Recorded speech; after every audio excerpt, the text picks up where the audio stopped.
What if everything you know about freedom never happened? What if, on a quiet morning in September 490 BCE, a single battle had gone differently?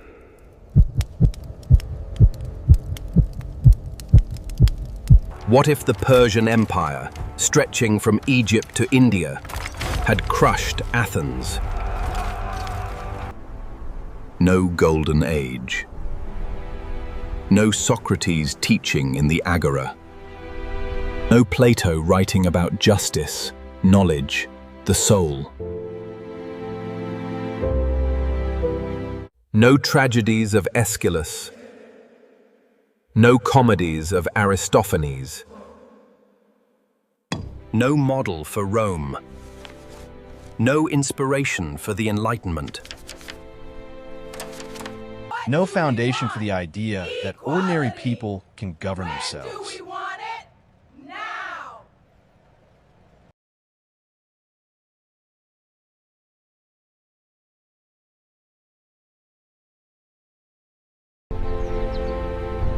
Because on one brutal, brilliant afternoon, 10,000 citizen soldiers did the impossible. They didn't just win a battle.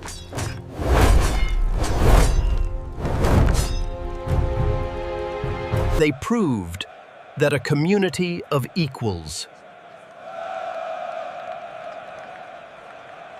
could organize, fight, and defend their freedom.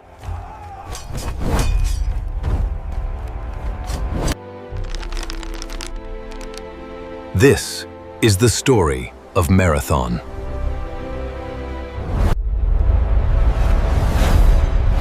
How Athens saved Western democracy. I am Ubani IP. Today, we're going deep. We'll break down the politics, the tactics, the personalities, and the legacy that still shapes our world today. Before we begin, pause and ask yourself, if you were an Athenian citizen in 490 BCE, would you hide behind Athens' walls and hope the Persians leave? Or would you march out, outnumbered, to fight for your experiment in self-rule?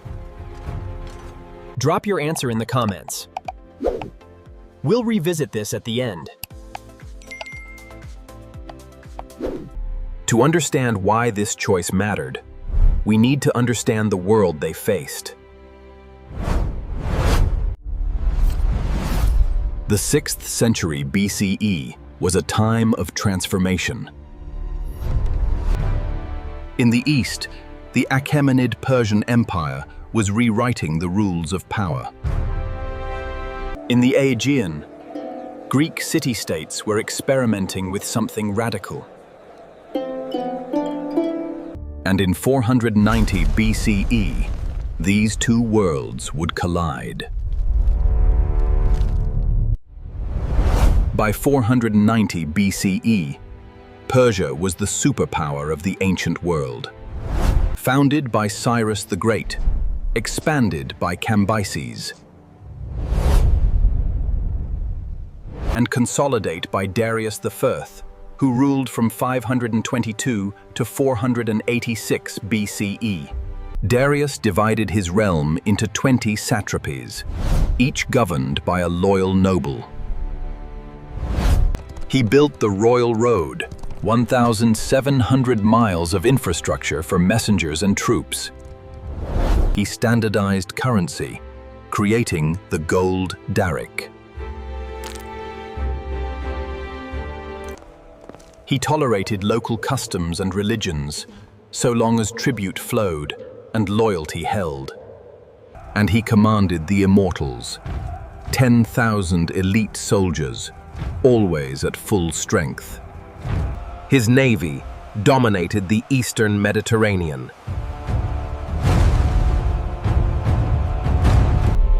Darius saw himself not just as a ruler, but as the agent of Ahura Mazda. But on Persia's western edge, Greek cities chafed under Persian-appointed tyrants. In 499 BCE, Aristagoras of Miletus sparked a revolt. He appealed to mainland Greece. Athens sent 20 ships. Eretria sent 5.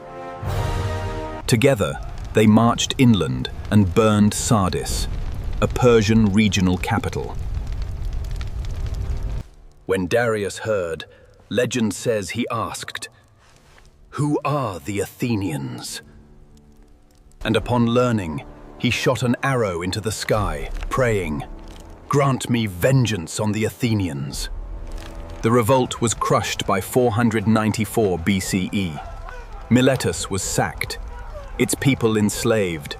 Darius sent heralds across the Aegean, earth and water, symbols of submission. Most cities complied, but Athens and Sparta threw the heralds into wells. Darius now had his casus belli. In 491 BCE, he began assembling a punitive expedition.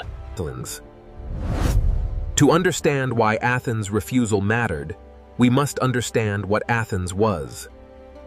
For centuries, Athens was ruled by aristocrats, then tyrants. Reformers like Solon in the 590s BCE began limiting aristocratic power. But the real revolution came in 508 BCE, with Cleisthenes. He reorganized citizens into 10 new tribes, mixing regions to break old loyalties. He introduced ostracism. Citizens could vote to exile a potential tyrant for 10 years. Most importantly, he empowered the ecclesia, the assembly, where all male citizens could vote on laws. This was democracia, demos plus kratos, witui. But this democracy was fragile, new, and deeply controversial. Wealthy elites feared mob rule. Poor farmers feared aristocratic coups.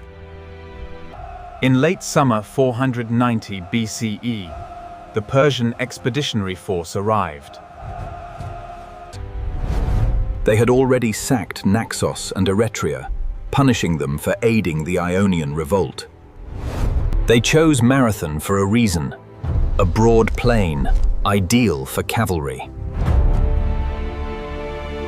Flanked by marshes to limit flanking, with a beach for landing. Their cavalry, critical to Persian tactics, could deploy effectively here. News reached Athens. The Persians had landed. Panic followed. The assembly convened in emergency session. Debate was fierce. Miltiades, an exiled general with experience fighting Persians, argued for immediate action. Others urged caution, wait for Sparta, whose army was legendary. But Sparta was bound by religious law. They couldn't march until the full moon. Waiting meant letting the Persians fortify, raid, or even march on Athens. After hours of debate, the assembly voted, "March to Marathon. Fight!" Every able-bodied male citizen was called. 10,000 hoplites answered.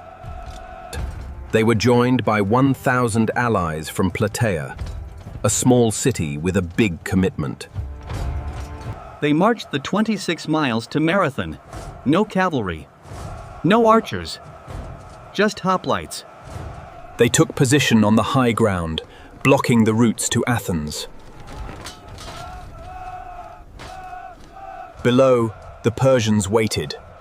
Ancient sources claim 25,000 to 100,000 troops. Modern historians estimate 15,000 to 25,000, still heavily outnumbering the Greeks. For 5 days, the armies faced each other. A standoff. Athenian command rotated daily among 10 generals. Miltiades had to persuade them. He argued, Persian infantry was lighter, less armored.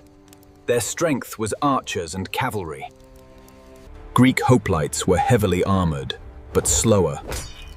In open field, Persian arrows could shred them. Push the horses. Do not But the stop. marshes at Marathon's We must edges cross this might marsh. limit Persian cavalry deployment. Miltiades proposed a radical plan. Strengthen the wings, thin the center. Invite the Persian center to push through.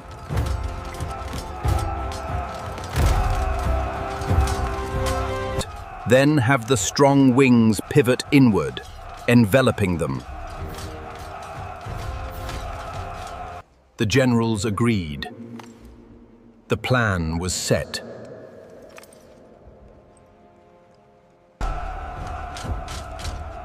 On the 6th day, Miltiades made another unconventional choice.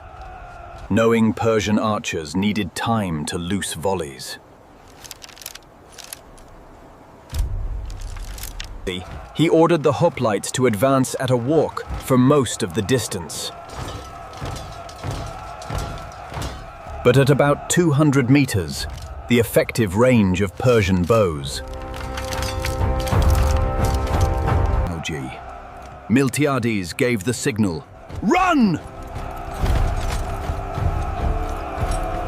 10,000 hoplites, in full armor, 40 off-pounds each, broke into a sprint.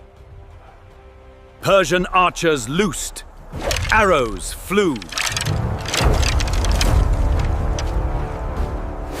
But the hoplites' bronze armor and large shields deflected many. The Greek line crashed into the Persian front with devastating force. What followed was brutal, close-quarters combat.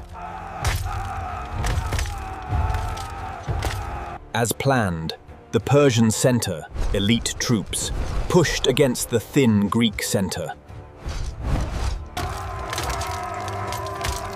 The Greek center gave ground, but didn't break. Meanwhile, the reinforced Greek wings overwhelmed the lighter Persian flanks. Then, the critical moment. The Greek wings pivoted inward. The Persian center, which had pushed forward, was now surrounded. Panic spread. Persian discipline collapsed. What began as a tactical engagement became a rout.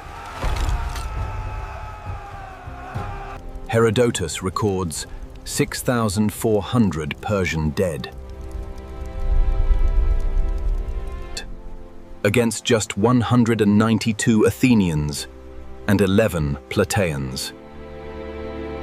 Persian survivors fled to their ships.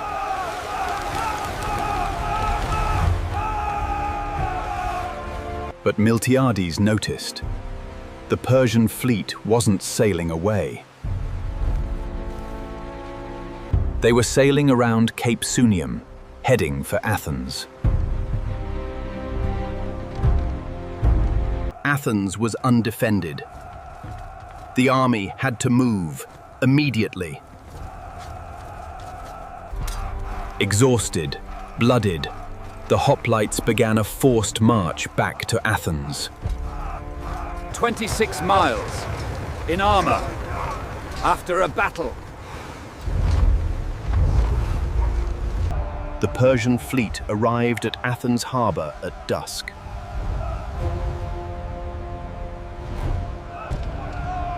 And there, behind the walls, they saw the same army that had just defeated them at Marathon. Let's break down why Miltiades' tactics worked. First, the hoplite system. The Aspis shield was large, heavy, designed for phalanx combat. In formation, shields overlapped, creating a wall of bronze. The dory spear, 6 to 9 feet long, allowed thrusting over the shield. Persian infantry typically carried lighter armor, wicker shields, shorter spears. In close combat, the Greek equipment gave a significant advantage. Second, terrain. Marathon's marshes limited where Persian cavalry could operate. Some historians argue the cavalry was already embarked, or hindered by the marshes. Third, the running charge. It wasn't just about speed, it was about psychology and momentum. Persian archers expected a slow advance. The sudden sprint disrupted their firing rhythm. And the momentum of 10,000 armored men hitting at once was devastating. Fourth, the envelopment. By thinning the center, Miltiades accepted risk to enable the decisive move. The Persian center, pushing against weak resistance, overextended.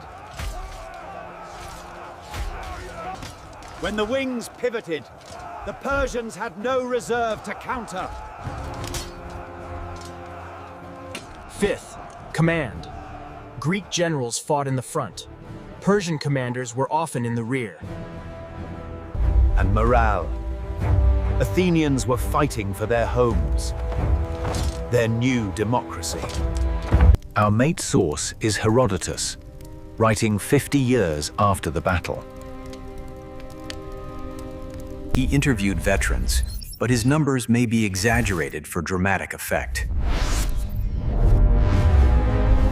Modern scholars debate the numbers. Persian forces likely 15,000 to 25,000. Greek forces, almost certainly 11,000 hoplites. The casualty ratio, 6,400 to 192, is extraordinary, but not impossible in a rout. Archaeology supports a major battle. The Athenian dead were buried in a tumulus at Marathon. The Plataeans received separate burial, a mark of honor. Herodotus writes, "The Athenians were the first Greeks we know of to use the running charge." The playwright Aeschylus, who fought there, later wrote of the battle with pride. Later historians, from Plutarch to modern scholars, have debated every detail. Key debates: Persian numbers, cavalry role, exact tactics. But the core is undisputed. Athens won, against odds, and it changed everything. After seeing Athens defended, the Persian fleet sailed for home. Athens celebrated, but Miltiades knew this was a raid, not the main invasion. He argued Athens must build a navy. The assembly agreed. When a rich silver vein was discovered at Laurion, Themistocles persuaded the assembly to fund 200 triremes, not distribute the silver. Athens became a naval power, just in time. In 480 BCE, Darius's son Xerxes launched the full-scale invasion. But that's another story. Marathon bought Athens the time to prepare. The 192 Athenians who fell were buried where they died, a rare honor. Their names were inscribed on 10 columns, one per tribe. The Plataeans, allies to the end, received their own monument. For centuries, Athenians commemorated Marathon annually. The battle was painted in the Stoa Poikile, Athens' painted porch. Miltiades' story didn't end in glory. He later led a failed expedition and died in disgrace. But that, too, reflects Athenian democracy. Even heroes were accountable. Now, about that famous runner.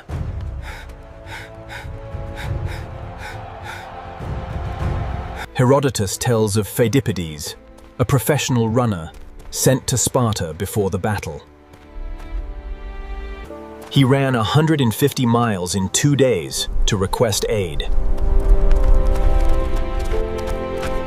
The story of a runner from Marathon to Athens after the battle appears centuries later. The modern marathon race was created for the 1896 Olympics, inspired by the legend. It's a powerful symbol. But the real legacy of marathon isn't in miles run. It's in the idea that citizens, united, can defend their freedom.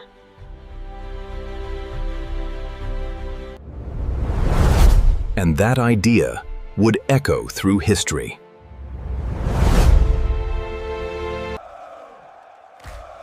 Marathon didn't invent democracy, but it validated it. Ordinary citizens had proven they could organize, fight, and win. Trust in the democratic system surged. Participation increased. The victory enabled the naval buildup that would define Athenian power. Within decades, Athens would lead the Delian League, an alliance against Persia. That league would evolve into an Athenian empire. The wealth and confidence from victory funded the building of the Parthenon. It enabled the Athenian Golden Age: art, philosophy, theater, history. Socrates could question in the Agora because Athens was free. Plato could write about the ideal state because the experiment continued. Greek historians framed Marathon as a clash of ideologies. Eleutheria, freedom, became a defining Greek value.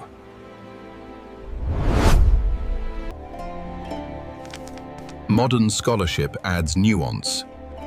Persia wasn't simply tyrannical, but for the Greeks, and for later Western tradition, the narrative stuck. Rome, conquering Greece, adopted Greek political philosophy. Cicero, Seneca, Marcus Aurelius, all engaged with Greek thought. Through the Middle Ages, monasteries preserved these texts. The Renaissance rediscovered them, and the Enlightenment weaponized them. Montesquieu studied Athenian democracy when designing separation of powers. Rousseau invoked the general will, echoing the Athenian ecclesia. The American founders debated Athenian models, what to emulate, what to avoid. Madison warned against pure democracy, but embraced republican principles rooted in Greek thought. The French Revolution invoked Athenian ideals of citizenship and popular sovereignty. Every democratic movement since has drawn, consciously or not, from this lineage. When citizens vote today, they participate in a tradition Marathon helped preserve. But let's return to our opening question. What if Athens had lost? Persia might have incorporated Greece into its empire.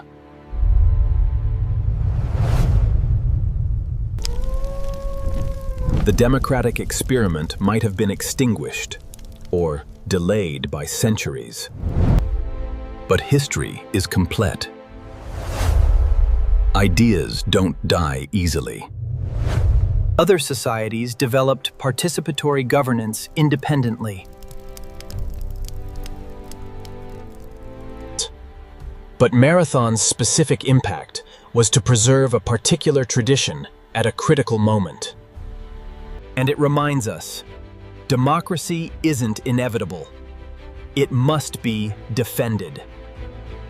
Today, democratic institutions face new challenges: polarization, misinformation, apathy. To the people. Power to the people. By working together, we can ensure everyone's voice is heard in this process. Visit Marathon today. Stand on that plain. Feel the weight of what happened there.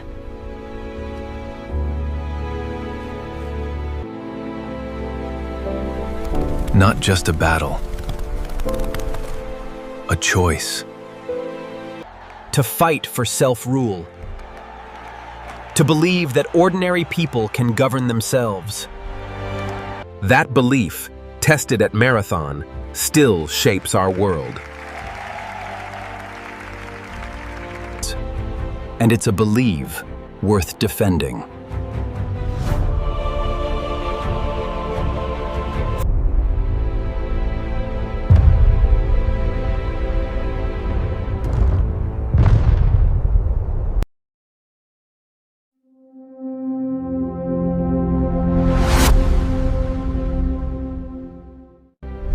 So, back to our opening question.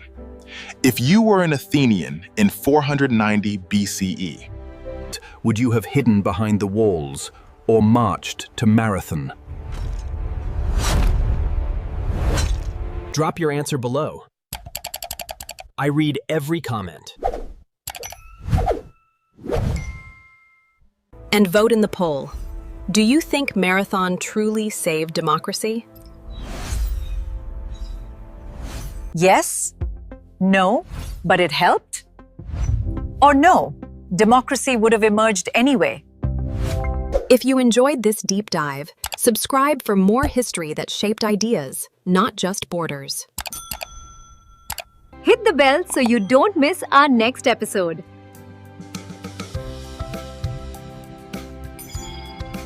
Next up, Thermopylae, myth versus reality. Or Salamis, the naval battle that saved Greece. Want to go deeper? Check the description for primary sources and modern scholarship. Virtual tours of the Acropolis Museum and British Museum are linked below. For the academically inclined, I've linked key journal articles on Marathon historiography. Follow us on Facebook, Twitter, Instagram, and TikTok for daily history facts. See links in channel description. Thank you for watching, for thinking, for caring about history. Until next time, stay curious, stay engaged, stay free.